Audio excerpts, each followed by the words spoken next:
If you're thinking about changing a shock tower on your old body style Ford F150, I've got a couple of pointers for you. This is particularly about this 1995 two-wheel drive. I don't know if the four-wheel drives might be a little bit different with the double shock setup or whatever, but this is two-wheel drive, 1995.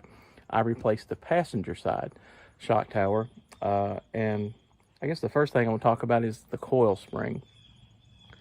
Once you jack the truck up, take the wheel and tire off.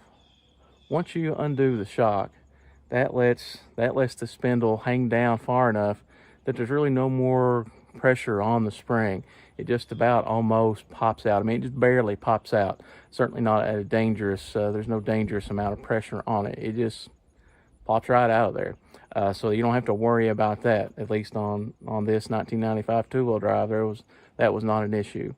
The second one is the rivets that hold the original on. There's several on the side of it, and you just take a grinder and grind the head off until the head's gone. Then you use a hammer punch and punch out the rivets. However, on the bottom of the truck, the rivets on the bottom, they were a lot harder, and I'll show you where they were. So right there where those two bolts are, new bolts, those are where the original rivets were.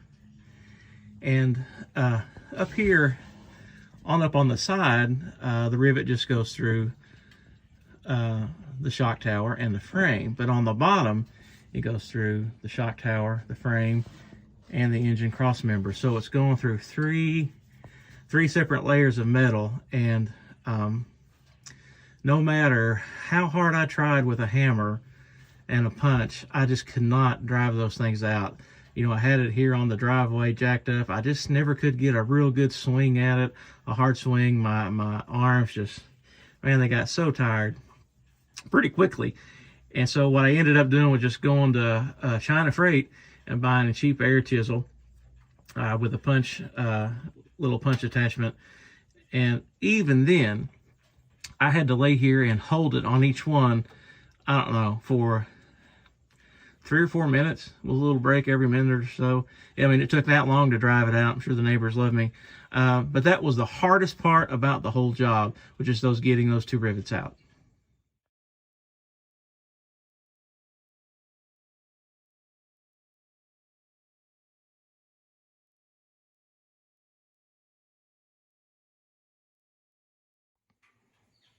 And here's the new one in place. I put new springs on it, new shocks, new soft line, brake line.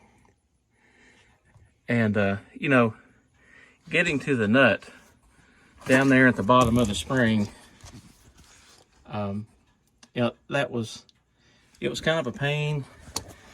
You know, I had to drop the big nut down through here. Then once you got down there, you just had to stick your fingers in there and get it situated. Then I just had a breaker bar, and so I would pull it. You'd have to raise it up and, you know, stick it back, and just over and over. So that was a little bit, you know, just fiddly, piddly, aggravating crap. Simple, but, you know, that's just part of it. But other than that, this side really needed it. I actually bought two. I thought the driver's side, once I got looking close, the driver's side was okay. And since it was just kind of a pain to get those rivets out, just kind of, you know, So I just changed this side. This had big holes in the back. And but it's not that bad of a job. I got a little bit of time. And here it is, just a plain XL crank window truck.